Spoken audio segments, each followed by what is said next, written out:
Breaking news చూస్తున్నాము. జనగామ జిల్లా రఘునాథ్పల్లిలో ఘోర రోడ్డు ప్రమాదం చోటు చేసుకుంది. గోవర్ధనగిరి దర్గా సమీపంలో ఒక లోయలోకి కారు దూసుకెళ్లింది. ఈ ప్రమాదంలో కారు నుజ్జునజ్జైపోయి ఆ కారులో ప్రయాణం చేస్తున్న ఇద్దరు వ్యక్తులు అక్కడికక్కడే మరణించారు.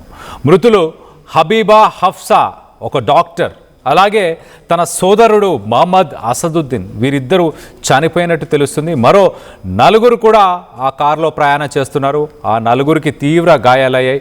వాళ్ళని దగ్గరలో ఉన్న ఆసుపత్రికి తరలించినట్టు తెలుస్తుంది. కాలబుర్గిలోని పెళ్లికి వెళ్ళి తిరిగి వస్తుండగా అదుపు తప్పి కారు బోల్తా కొట్టింది. దానివల్లే ఈ యాక్సిడెంట్లో ఇద్దరు ప్రాణాలు కోల్పోయారు. మిగతా నలుగురికి కూడా చాలా సీరియస్గా ఉన్నట్టు తెలుస్తుంది. మృతులందరూ కూడా హనుమకొండ జిల్లా వాసులుగా వాళ్ళని గుర్తించారు. మొత్తానికైతే ఈ ఘటనలో తీవ్రంగా గాయపడ్డ ఆ నలుగురిలో ఆ ఇద్దరి మరణించిన అన్న చెల్లికి సంబంధించి తల్లి తండ్రి ఉన్నారు. కన్నవారు వాళ్ళ కళ్ళ ఎదుటే ఆ పిల్లల ప్రాణాలు కోల్పోతే తల్లిదండ్రులు చాలా ఆవేదన వ్యక్తపరుస్తున్నారు. ఆ అసదుద్దీన్ జన్పాక్లో ఒక సాఫ్ట్వేర్ ఇంజనీర్గా పనిచేస్తున్నాడు. అలాగే మనకు కనిపిస్తున్న హఫీసా తను ఒక డెంటిస్ట్ డాక్టర్గా కూడా పనిచేస్తుంది. మొత్తం మీద హైదరాబాద్ నుంచి వరంగల్ వెళ్ళే హైవే పైన ఈ ఘటన చోటు చేసుకున్నట్టు తెలుస్తుంది. దానికి సంబంధించి ఆ విజువల్స్ని మనం రైట్ సైడ్ బాక్స్లో చూస్తున్నాము. రోడ్డు దిగిపోయి పక్కనే ఉన్న పొదల్లోకి, ఆ లోయలోకి పడిపోయింది. ఆ కారులో ఉన్న ఎయిర్ బ్యాగ్స్ అన్నీ కూడా ఓపెన్ అయిపోయాయి. మొత్తంగా ఇద్దరు చనిపోయారు, ఇంకో నలుగురికి తీవ్రంగా గాయాలయ్యాయి. అంటే సుమారు 6 ప్రయాణం చేస్తున్నారు ఆ కారులో. చూడొచ్చు, ఒక చెట్టును వెళ్ళి గుద్దుకుందా, మరి అక్కడ బోల్తా పడిపోయిందో తెలియదు, కానీ నుజ్జు అయిపోయింది. కారు ఎడమ భాగం మొత్తం నుజ్జు అయిపోయింది. దాంట్లో ఉన్న ఎయిర్ బ్యాగ్స్ అన్నీ కూడా, ఎయిర్ బెలూన్స్ ఓపెన్ అయినా కూడా మరి ఇద్దరు అక్కడికక్కడే చనిపోయారు. చాలా విషాద సంఘటన అని చెప్పొచ్చు. మనం చూడొచ్చు, కొంత లోయ ప్రాంతంలాగా కింద ఆ హైవే నుంచి మొత్తంగా కారు పక్కకు తొలగిపోయింది. హుటాహుటిన స్థానికులు, పోలీసులు అందరూ అక్కడికి చేరుకున్నారు, సహాయక చర్యలను చేపడుతున్నారు. ఆ నలుగురు తీవ్రంగా గాయపడ్డ వ్యక్తులని, అలాగే మృతులకు సంబంధించిన మృతదేహాలను కూడా ఆసుపత్రికి తరలించినట్టు తెలుస్తుంది. మనం చూడొచ్చు, నేషనల్ హైవే అని చెప్పొచ్చు. ఒక రకంగా హైదరాబాద్ నుంచి ఛత్తీస్గఢ్కి కనెక్ట్ అయ్యే ఒక నేషనల్ హైవే రోడ్. ఆ రోడ్డు కూడా చాలా వెడల్పుగా, చాలా తక్కువ ట్రాఫిక్తో ఉండే రోడ్ అనే చెప్పొచ్చు. మరి పెళ్ళికి వెళ్ళి వచ్చే సమయంలో సరిగ్గా నిద్రపోక ఈ ఘటన చోటు చేసుకుందా, మరి ఇతర కారణాలు ఏమైనా ఉన్నాయా? నడుపుతున్న సమయంలో మరి అసదుద్దీన్ కారు నడుపుతున్నాడా, లేకపోతే డ్రైవర్ ఎవరైనా ఉన్నారా అన్న కోణంలో ప్రస్తుతానికి పోలీసులు ఇన్వెస్టిగేషన్ చేస్తున్నారు. మొత్తం మీద ఒక విషాద సంఘటన అని చెప్పొచ్చు. ఆ కార్ చూడొచ్చు, మారుతి సుజుకి ఎర్టిగా కార్. ఒక 7 సీటర్ కార్లో 6 ప్రయాణం చేస్తున్నారు. మొత్తం మీద 6లో 2 అక్కడికక్కడే చనిపోయారు. మరి ఇతర వాహనాలను ఢీకొనిందా ఆ కారు, లేక నిద్రమత్తులోనే ఈ ఘటన చోటు చేసుకుందా? వీటన్నిటికి సంబంధించి డీటెయిల్గా తెలుసుకునే ప్రయత్నం చేద్దాం. మా ప్రతినిధి వెంకటరత్నం దీనికి సంబంధించి లేటెస్ట్ అప్డేట్ ఇవ్వడానికి రెడీగా ఉన్నారు. ఒకసారి ఆయనతో మాట్లాడి అక్కడ విశేషాలన్నీ కూడా తెలుసుకునే ప్రయత్నం చేద్దాం.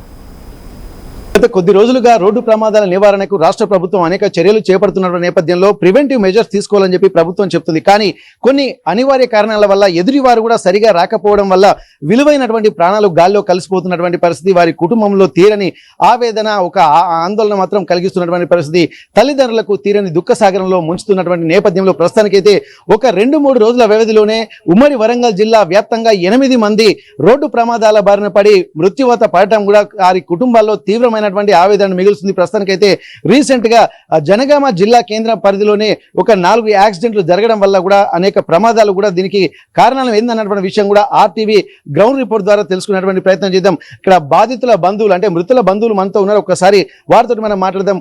ఒకసారి ఏం జరిగింది, మరి వారికి ఉన్నటువంటి సమాచారం, మరి ఈ రోడ్డు ప్రమాదాలకు ప్రధాన కారణం ఏందో తెలుసుకునేటువంటి ప్రయత్నం చేద్దాం. మరి వారు ఇంత బాధపడుతూ కూడా ఒక అవేర్నెస్ గా ముందస్తు జాగ్రత్తగా తీసుకోవాల్సినటువంటి చర్యల గురించి కూడా ఏం చేస్తే బాగుంటుంది అన్నటువంటి మీద పోలీసులు అవగాహన కల్పిస్తున్నారు. కానీ ప్రమాదాలు మాత్రం జరుగుతూనే ఉన్నాయి. మరి ఒకసారి కారణం ఏందో తెలుసుకుందాం. నమస్తే సార్. మొన్న రోడ్డు ప్రమాదంలో ఈ 2-3 రోజుల వ్యవధిలోనే చాలా మంది యాక్సిడెంట్లో బారిన పడి కొంతమంది చాలా తీవ్రంగా గాయపడుతున్నారు, మరికొందరు మృత్యువాత పడుతున్నారు. అసలు మాజిద్ ఎలా ప్రమాదానికి ఎలా కారణమైండు, అసలు ప్రమాదంలో ఎలా తను విగత జీవిగా మారిండు? బేస్తవారం రోజు ఫంక్షన్ లో పోయింది. వాళ్ళు రిటర్న్ లో 11-12 గంటలకు వస్తున్నారు. నాపేట యూతల వీళ్ళు ఇటు వస్తాండ్రు, ఆపోజిట్ లో లారీ ఏమైందంటే వెనక నుంచి గుద్దేసింది ఆపోజిట్ లో. ఏ లారీ అది? ఆ? ఇసుక లారీ? అది అది లారీ కానీ చూడలే, ఉసుకే లారీ అది. ఓకే, ఇప్పుడు మనం ఎంత మంచిగా వెళ్ళినా కానీ ఇప్పుడు లారీలు కూడా రోడ్ల మీద ఎక్కువగా వెళ్తున్నటువంటి సందర్భంలో మరి లారీల సంఖ్య పెరుగుతుంది, సైడ్ కూడా ఇవ్వట్లేదు. లారీ స్పీడ్ 120, 100 వరకు ఉంటుంది స్పీడ్. చిన్న బండ్లో కొడుతున్నారు. స్పాట్ చనిపోయిన మంది ఇద్దరు డామేజ్ అయినరు. ఇవాళ చనిపోయింది మాజిద్, దీంతో 3, టోటల్ 5. ఈ 2 రోజుల వ్యవధిలోనే. ఓకే, ఇప్పుడు ఏం చేస్తాడు మాజిద్? ఏం చేస్తాడని? మాజిద్ ప్రైవేట్ జాబ్ చేసి చనిపోయిన ఆయనకి 6 నెలల పాప ఉన్నది అంతే. ఓకే, ఇప్పుడు ఇట్లా ప్రస్తుతానికి అయితే ఏంటంటే తను ఒక ప్రైవేట్ ఉద్యోగం చేసుకుంటున్నటువంటి సందర్భంలో కూడా ఆ కుటుంబంలో తీరని ఆవేదన, ఒక దుఃఖ సాగరంలో ముంచినటువంటి పరిస్థితి. ఎందుకంటే ఇప్పటి వరకు కొద్ది రోజులుగా క్రితం RTV గ్రౌండ్ రిపోర్ట్ ద్వారా లారీల వల్ల ఎట్లాంటి ప్రమాద తీవ్రతలు ఉన్నాయన్నటువంటి విషయం కూడా గతంలో హెచ్చరించింది. కొద్ది రోజుల వ్యవధిలోనే, అంటే ఒకవేళ యాక్సిడెంట్లు జరిగితే కంటిన్యూస్ గా జరుగుతూనే ఉన్నటువంటి పరిస్థితి. మరికొంత మంత్రులు మనం మాట్లాడదాం. బ్రదర్, ఇప్పుడు రోడ్ల మీదకి మాత్రం లారీలు చాలా వేగంగా వస్తున్నాయి. బ్రదర్ చెప్పినట్టు 120 పైకా స్పీడు, అంటే మామూలుగా అదుపు లేని వేగం, అది కంట్రోల్ చేయలేనటువంటి పరిస్థితి. అంత ఓవర్లోడ్ ఇసుక లారీలు వస్తున్నటువంటి సందర్భంలో కూడా మరి ఈ లారీల దీనివల్లనే ప్రమాదాలు ఎక్కువ జరుగుతున్నాయి. మరి ఈ స్పీడ్ని ఎట్లా కంట్రోల్ చేయాలనుకుంటారు? మరి ఏం చేస్తే ఈ లారీల పరిస్థితి ఆగిపోతుంది? స్పీడ్ కూడా కంట్రోల్ చేయాలి. అది కాక రోడ్డు కూడా సరిగా లేదు సార్. అది హైవే రోడ్డే కానీ హైవే రోడ్ లాగా లేదు. అది చాలా టర్నింగ్లు ఎక్కువ ఉన్నాయి. ఆ టర్నింగ్ల వల్ల కూడా మనకు ఎదురుగా వచ్చే లారీలు అవి ఏర్పడవు. దాని వల్ల మనకు ఘోర ప్రమాదం అవుతుంది. దాని వల్ల చూడండి 3 చనిపోయారు. ఇంకా 2 పరిస్థితి కూడా విషమంగా ఉంది. ఒకరి కాలు చేయి ఇరిగిపోయింది. వాళ్ళ ఇంట్లో ఇప్పుడు వాళ్ళ ఇళ్లలో ఎలాంటి జరుగుతుందో ఆలోచించవచ్చు. వారు మాటల్లో చెప్పలేకపోతున్నారు, కానీ ఆవేదన మాత్రం గుండెల నిండా నింపుకొని విధిలేని పరిస్థితిలో మాట్లాడాల్సినటువంటి పరిస్థితి. ఒక్కసారి మరికొంతమందితో మనం మాట్లాడదాం. వారి బంధువులతో కూడా చాలా ఇబ్బందికర వాతావరణం. సార్, ఇప్పటి వరకు రోడ్డు ప్రమాదాలు మాత్రం తీవ్రంగా అవుతున్నటువంటి నేపథ్యంలో మరి ఇప్పుడు అంటే మనం చేయని తప్పుకు కూడా ప్రమాదాల బారిన పడి ఎవరో చేసిన తప్పుకు కూడా విగత జీవిగా మారాల్సి వస్తుంది. దీన్ని ఎట్లా చూస్తున్నారు? మరి మీ బంధువులు ఎవరెవరు ఉన్నారు? మాకు తెలిసిన వాళ్ళు ఉండరు. మా ఫ్రెండ్ వాళ్ళ కూతురు. అది రాత్రి 2:30 గంటలకి యాక్సిడెంట్ అయిందని వింటే మేము చూడటానికి వచ్చిన ఇక్కడికి. తను ఏం చేస్తుంది? తను పేరు అంత ఐడియా లేదు. తను మాత్రం అక్కడ గుల్బర్గాలో ఉంటది. తండ్రి తీసుకురావడానికి పోయిండు. అక్కడి నుంచి తీసుకొచ్చే క్రమంలో రాత్రి 2:30కి రోడ్ యాక్సిడెంట్ అయింది. అది ఈ ప్రమాదంలో ఎవరెవరు? తనతో పాటు ఇంకెవరు? తనతో పాటు తన ఫ్యామిలీ వాళ్ళు అంతా ఉన్నారు. కానీ ఒక పాప ఒక బాబు 2 చనిపోయారు వాళ్ళు. మీకు తెలిసి ఈ ప్రమాదానికి కారణం ఏందనుకుంటున్నారు? మరి మన రోడ్ యాక్సిడెంట్లు అనేది రోడ్లు సక్రమంగా లేవు, ఒడిదుడుకులు అన్ని. మనకి 4 లైన్ రోడ్ కూడా సరిపోతలేవు మనకి హెవీ ట్రాన్స్పోర్ట్ వల్ల. ఈ లారీలు కూడా బాగా స్పీడ్ గా రావడం జరుగుతున్నది. దాని ద్వారా కూడా యాక్సిడెంట్లు బాగా జరుగుతున్నాయి రోడ్ల మీద. మరి ఇట్లా జరుగుతున్నాయి ఎందుకంటే 2 రోజులు 3 రోజుల వ్యవధిలోనే ఇట్లా జరుగుతున్నాయి. ఇక్కడ పోలీసు వాళ్ళేమో ప్రమాదాలు నివారించాలని చెప్పి వాళ్ళు అంటున్నారు. మరి దీనికి ఒక పరిష్కారం ఏం చేస్తే బాగుంటుంది అనుకుంటారు? ప్రభుత్వానికి మీరు ఏం చెప్పదలుచుకున్నారు? ఎందుకంటే విలువైనటువంటి ప్రాణాలు, కుటుంబ సభ్యులు కోల్పోతున్న టైంలో ఆ దుఃఖం ఎవరు తీర్చలేనిది. మరి అట్లాంటప్పుడు ప్రభుత్వానికి కానీ అధికారులకు కానీ మీరు ఏం చెప్పదలుచుకున్నారు? తగు చర్యలు తీసుకొని రోడ్డు యాక్సిడెంట్లు కాకుండా తగు జాగ్రత్తలు తీసుకుంటే బాగుంటుందని మనం కోరుకుంటాము. మొత్తానికైతే ఇక్కడ చూసినట్టయితే ఈ ప్రమాదాలు ఆ రోడ్డు అంటే మొత్తం ఒక్కసారి వెళ్తున్నటువంటి రోడ్లు అంటే ఎక్కువ ట్రాఫిక్ వాహనాల సంఖ్య పెరుగుతున్న కొద్దీ ఇక్కడ రోడ్లు కూడా సరిపోవట్లేదని చెప్పి అంటున్నారు. అది కూడా రోడ్లు కూడా ఆ స్పీడ్ను కూడా తట్టుకునే విధంగా రోడ్లు లేకపోవడం వల్ల ఒక్కొక్కసారి అన్నోన్ పర్సన్స్, ఇప్పుడు తను ప్రస్తుతానికి ఇక్కడ గుల్బర్గా నుంచి వస్తున్నటువంటి క్రమంలో కూడా దూరం నుంచి అంటే తను డ్రైవింగ్ చేసుకుంటూ వస్తున్న టైంలో మరి ఇంటికి అంటే మరి కాసేపట్లో మరికొద్ది నిమిషాల్లో కూడా ఊరికి చేరుకుంటారనుకున్నటువంటి సమయంలోనే ప్రమాదం జరిగింది. ఈ ప్రమాదానికి గల కారణాలను కూడా చెప్తున్నారు. రోడ్లు సరిగా లేకపోవడము, ఎదురుగా వస్తున్నటువంటి వాహనాల యొక్క స్పీడ్ కంట్రోల్ చేయలేని విధంగా ఉంది. అలాగే ఓవర్టేకింగ్ అంటే ఆ రాత్రి పూట కూడా 120కి పైగా స్పీడ్ లో వస్తున్నటువంటి నేపథ్యంలో ఆ వాహనాల్ని కంట్రోల్ చేసేటువంటి వాళ్ళు కనిపించరు. కాకపోతే ఇట్లాంటివే ప్రమాదాలకు గల కారణంగా మనం చెప్పుకోవచ్చు. ఈ నేపథ్యంలో కూడా ఇక్కడ ఎక్కువగా లారీలు, ఇసుక లారీలు కూడా వస్తున్నటువంటి సమయంలో ఇసుక లారీలను కూడా కొంత ఆ స్పీడ్ బ్రేకులు వేయాల్సినటువంటి అవసరం ఉంటుంది. ఇక్కడ రోడ్లు ఎక్కువ వాహనాలు వచ్చే విధంగా, వచ్చి వెళ్ళేటువంటి విధంగా కూడా రోడ్లను డిజైన్ చేయాల్సి ఉంటుంది. ఎక్కువగా కర్వ్స్ కూడా ఎక్కువగా ఉండడం వల్ల కొత్త డ్రైవర్లకు కూడా కరువు ఎక్కడుందో తెలుసుకోలేనటువంటి పరిస్థితి ఉండడం వల్ల కూడా అదుపు చేయలేక రోడ్డు దాటి లోపలికి అంటే బయటికి వెళ్ళి ఆ పడిపోవడం వల్ల కూడా ఇట్లాంటి ప్రమాదాలు జరుగుతున్నట్టుగా మనకు ఈ సిచ్యువేషన్ చూస్తే తెలుస్తుంది. ఇక్కడ మరిన్ని వివరాలు కూడా ఇక్కడ గ్రౌండ్ రిపోర్ట్కి వెళ్ళి తెలుసుకున్నటువంటి ప్రయత్నం చేద్దాం. అసలు ప్రమాదానికి గల కారణాలు ఏంది? ఇప్పటికే ఇక్కడ జనగామ జిల్లాకు సంబంధించినటువంటి డీసీపీ రాజమహేంద్ర నాయక్ కూడా సంఘటన స్థలాన్ని పరిశీలిస్తున్నారు. మరి దీనికి కారణాలు ఏందో తెలుసుకున్నటువంటి ప్రయత్నం చేద్దాం. మొత్తానికి ఏదేమైనప్పటికీ కూడా ఇట్లాంటి ప్రమాదాలను నివారించడానికి కూడా అధికారులు మాత్రం పూర్తి చర్యలు తీసుకోవాల్సి ఉంటుంది. రోడ్ల మరమ్మతును కూడా చేయించాలన్నటువంటి విషయం కూడా చెప్దాం. ఒకసారి మరికొంతమంది వరకు మాట్లాడదాం. చెప్పండి అన్న, ఈ ప్రమాదాలను ఎట్లా చూస్తున్నారు? ఏం జరిగింది అసలు? ఫంక్షన్ కు పోయి వస్తున్నారు. వస్తా వాళ్ళ అమ్మాయి అక్కడే ఉంటది, గుల్బర్గాలా తీసుకొని వస్తున్నారు. జనగం దాటినాక ఏ ఊరు అది కరెక్ట్ రఘునాథ్ పెళ్లి దగ్గర యాక్సిడెంట్ అయింది. ఆ రోడ్లో ప్రమాదం, రోడ్డు అక్కడ లెవెల్ లేదట, మేము అబ్జర్వ్ చేయలేదు. ఇంకో విషయం ఏంటంటే ఈ లారీలకు వాటికి కూడా సింగిల్ రోడ్ ఉన్న కాడ వాళ్ళు వైట్ లైట్స్ పెడుతున్నారు, హైలోజిన్ లైట్స్ పెడుతున్నారు. ముంగట వచ్చే బండికి ఏం అవపడకుండా చేస్తున్నారు. ఒక్కొక్క లారీకు 6, 7, 8 లైట్లు పెడుతున్నారు. ఇంతకు ముందు లైట్ల హెడ్ లైట్స్ అవి ఉంటే సగం బ్లాక్ ఉండేది. ఇప్పుడు అది అంతా వెళ్ళిపోయింది. మొత్తం ముంగటోడు అసలు వానికి తువ్వ అవపడకుండా లైట్లు వేస్తున్నారు. అది కూడా నివారించాలి. ఈ రోడ్లకు ఇది మన రీడియం మార్క్స్ పెట్టాలి. రోడ్ కనీసం రాత్రిపూట రోడ్ ఎక్కడ ఎడ్జ్ అవుతుంది ఏంటిది అనేది కూడా తెలుస్తుంది. నేషనల్ హైవే వాళ్ళు టోల్ ట్యాక్స్ అవి అన్ని కట్టుతున్నారు.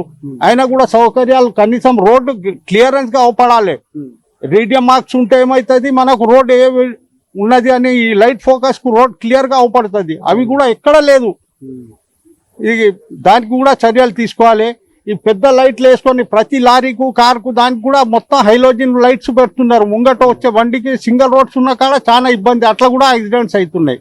గవర్నమెంట్ తోని కోరుకునే కారణం ఒకటే, ఒక్కొక్క లారీకు రాత్రిపూట చూస్తే 6, 8 లైట్స్ పెట్టి వైట్ లైట్స్ ముంగటోడే వాడు ఎటన్నా పోనివ్వండిగా ఆ పరిస్థితి చేస్తున్నారు. దానికి ఆర్టీఓ వాళ్ళు, గవర్నమెంట్ దానికి ఖచ్చితంగా చర్య తీసుకొని అది బంద్ చేయాలని కోరుతున్నా.